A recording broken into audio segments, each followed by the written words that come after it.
Cool. We're live. Oh, hi. Hi, Yuan. Can you hear me?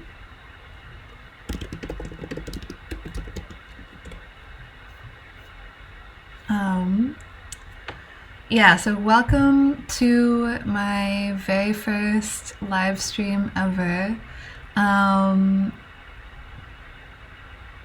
There's a delay.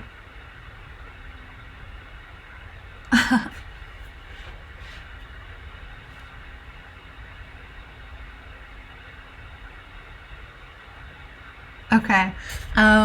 Yeah, so super stoked to be able to do this for digital feminism, and really, really touched that you folks have come to join and to chat and hang out, share ideas, etc.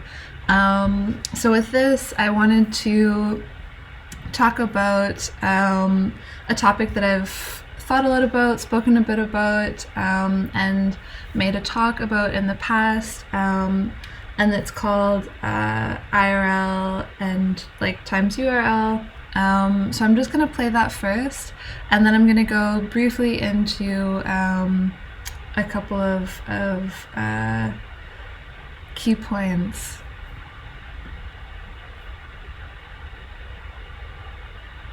Okay.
Examine the code you have belief systems.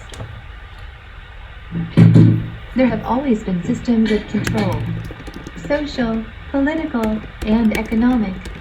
One important question to think about is how will bodies of power try to exert power over our expression and presentation of ourselves in this virtual space?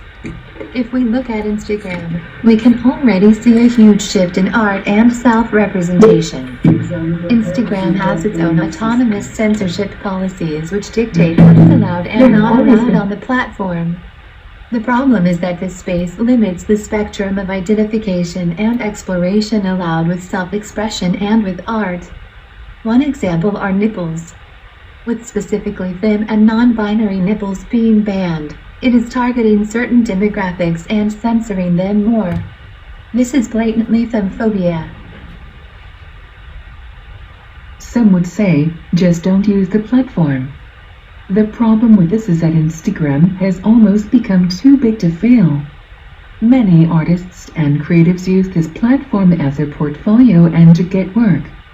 If they do not adhere to the censorship rules, they can have their accounts suspended or even get deleted from Instagram. And if you're not on Instagram, some would ask if you even exist. As we continue to move further into living online through our digital selves, what else will be censored? In some countries, even talking about certain topics can get you jailed and potentially killed. While being deleted from Instagram is the extent of Instagram's power over us now, how will other disobedience be penalized in the future? Class structures have also existed for much of humankind's existence.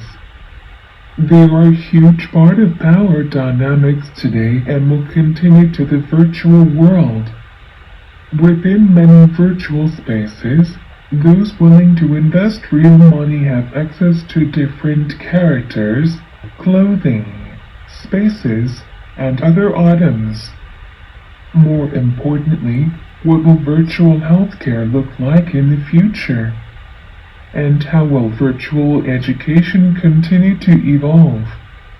What will digital citizenship look like, and what will access to these citizenships require? Exploring different identities allows us to open doors to new experiences.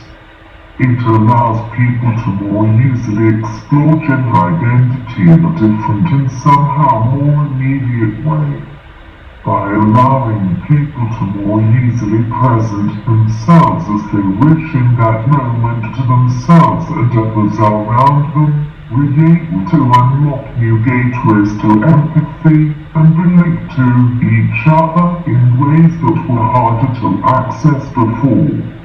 Some questions that I look forward to understanding with time are: how will these representations extend beyond the current human spectrum of characteristics, and what will the new in vogue aesthetics be?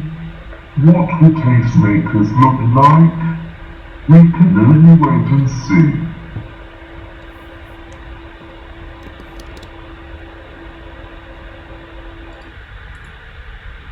Going from the digital self back to the physical self, how will we bring the experiences we have in the virtual realm back into our real lives? Can we even call the physical world the real world anymore? How will traumatic experiences work there? Will they be as affecting, or will we become more desensitized over time? Many people have invalidated experiences online because they believe them to be abstracted and somehow less real than those in the physical world. But as the virtual world becomes more immersive, these experiences will become just as, and possibly more penetrating than the physical world. Our data is being recorded at every turn. The data of our faces are owned by companies like FaceApp, and our voices are owned by things like Lyrebird. Facebook already has us classified into personality types, but what about when they can replicate those personalities? When reduced to nothing more than code, how accountable will we feel if there are replicated versions of ourselves in the digital world that can look, speak, and act just like us? For those of us who've seen deepfakes, we know this concept has already started to become a reality.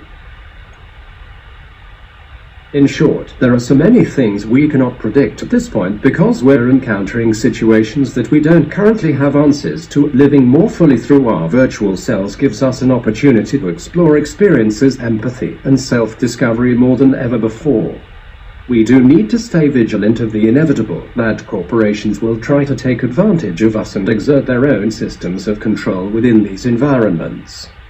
To counter this, we need to stay informed about these topics and push for things like corporate transparency, better data protection laws, compensation for our data, and open source platforms. Thank you for listening to my TED Talk, and I'm looking forward to meeting you online.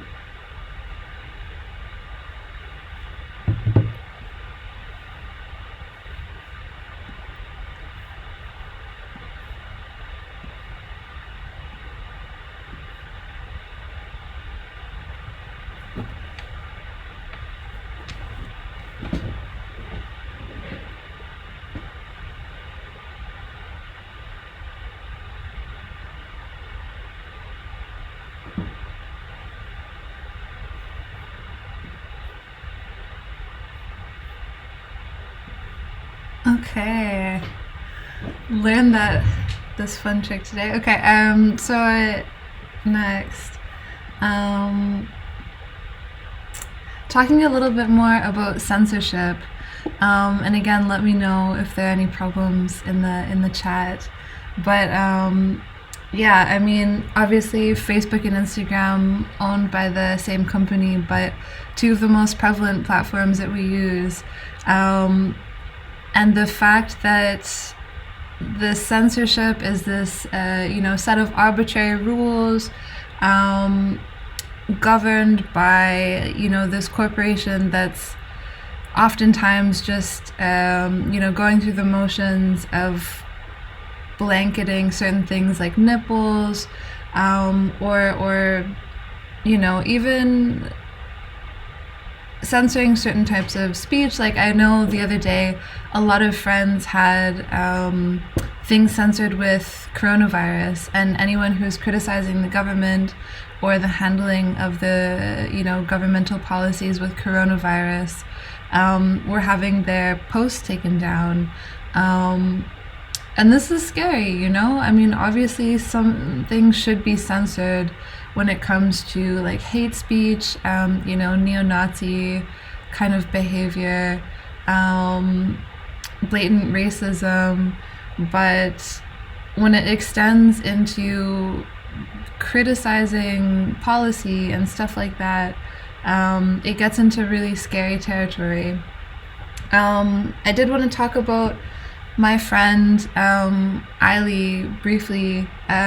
So they had a really terrible experience happen to them recently, and maybe just to make this slightly bigger, they are a photographer, and they had another account prior to this which had like 14,000 followers, all of their contacts, all of their work displayed on there that they in some cases didn't have anywhere else, and without any warning or anything, their account was just deleted and completely erased from the web.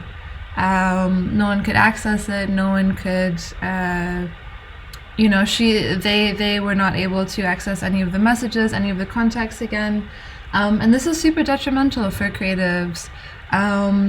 And especially in those situations where there's no warning, there's like nothing that they can do to appeal, nothing that they can do to even just save the data that's been there, that they've curated over the years. They have no ownership over it.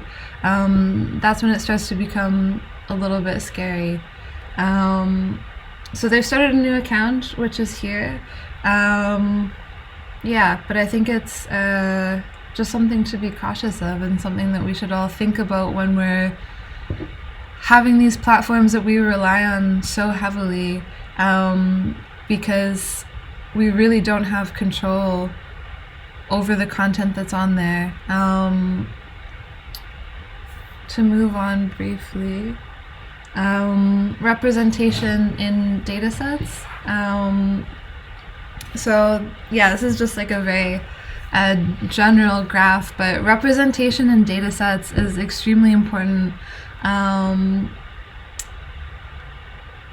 If you do not have people represented that make up the general demographic, then that data is, not going to be used within the algorithm that make these choices. Okay. Can you hear me now?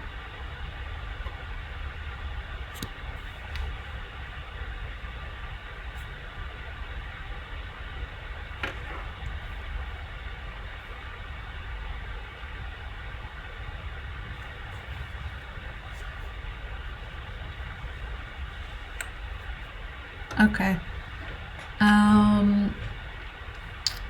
Cool, so you can hear me. Nice. Okay. So essentially, super important to have representation in data sets. And this is the thing, if we're building algorithms with certain amounts of data and certain types of data, then that's what's going to be used in the future. And for example, if you don't have femmes and like female identifying people in or any sort of people, but female identifying people, for example, who are working in tech and stuff like that, then that data is not going to be used to be able to propagate this new stuff that's in the future. For example, something that happened in the UK very recently, in last December, was they tried to start using facial recognition to identify criminals, to identify like different sorts of people in different situations, and they didn't have enough people of color, especially black people, within the data set, and it had like a very high failure rate, and so that's obviously super dangerous because it doesn't have enough people represented within the data set. It's going to be misidentifying people as doing crimes, and if people are just blindly following what these algorithms are saying because they trust in technology and the algorithmic overlords of machine learning, that's super dangerous. Maybe moving on, we don't have a lot of time, we have 5 minutes.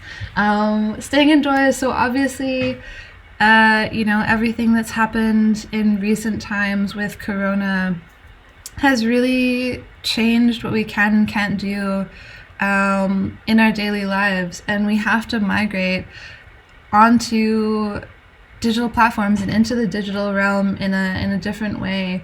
And I want to talk about avatars because identification at this point becomes this much more free flowing sort of thing. If you can identify however you wanted, what would you be? And I think that that's a question that we can all ask ourselves at this point.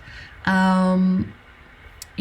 can identify as an orc, we can identify as like a elf, fairy, princess, or different genders, different ages, post-human features. And I think that that's a really good exercise for exploration, and also just questions of identity. So something to think about. Onto the next slide, group activities. So obviously we can't meet up IRL for group activities, but there are some really cool things coming out. So there was one rave that happened the other day, and it was put on, some of my friends were involved, it was really cool. There was like a world built and people DJing, people going into rave, and there are so many of these popping up, and I think it's such a nice way to still be able to have fun, kind of go party, go rave, but be safe, and be safe not only to yourself but to the people around you. There are also so many different types of chat rooms, like both online and VR. I've put a few different examples in here. So we have like Second Life, we have Altspace VR, we have like VR chat, which is a lot of fun. I've also put Habbo Hotel in here, which I know a lot of people are re-downloading or re-going on, and I'm probably gonna reactivate an account sometime soon. So maybe catch you in Habbo Hotel. And also multiplayer games. This is a super nice way to have like these collaborative challenges that you do with people. And to just have fun and build teamwork and, be a bit silly sometimes. And we can also experiment with avatars, experiment with different sorts of identification, and just different sorts of games at different levels. Something that's quite nice that I've only discovered recently, maybe people knew about it before, but Netflix Party, which is a way that different people in different households can watch like Netflix together. I think it's a super nice way to still have that feeling of intimacy, of experiencing something together that, you know, you're kind of in a passive position for. And, you know, but still obviously doing it in a safe way. And we have to be in this state for a little while longer. But I think that with stuff like this, you know, if this happened 20 years ago, 30 years ago, we would be so much more lonely. I mean, we have so many tools these days to be able to connect with each other and to be able to still have that human connection. And I think that if it could happen in any time from, you know, the beginning of time till now, we're so lucky in certain ways that it happened now. If you want to look at it from like a silver lining standpoint, because we can FaceTime, we can watch movies together, we can play games together, we can go to have a hotel together, and that's beautiful. Yeah, so I think that's it for me. I sped through because we don't have so much time, but I really want to read some of your thoughts. So if you have any thoughts, maybe put them in the chat, or any questions or anything like that. Yeah, I would be really curious to have a little wrap up.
Well, honestly, thank you all so much. Yeah, it means a lot that you came in, and yeah, that we were able to hang out together online in this way.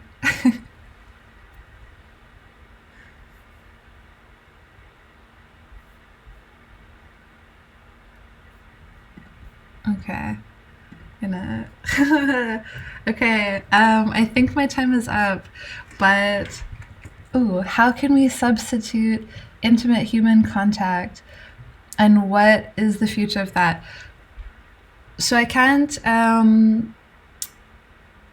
can say what there is now. I'm really curious what the future is like, especially with the new developments that have, you know, happened recently.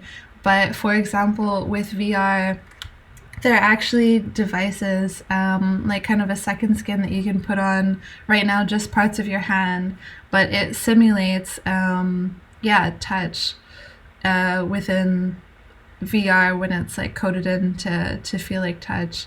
And I think that stuff like that can be extended, and I'm really interested to see what happens.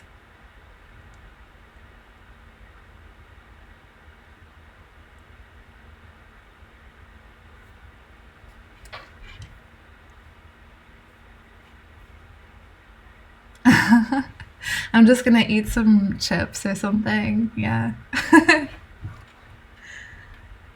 To make it an ASMR stream.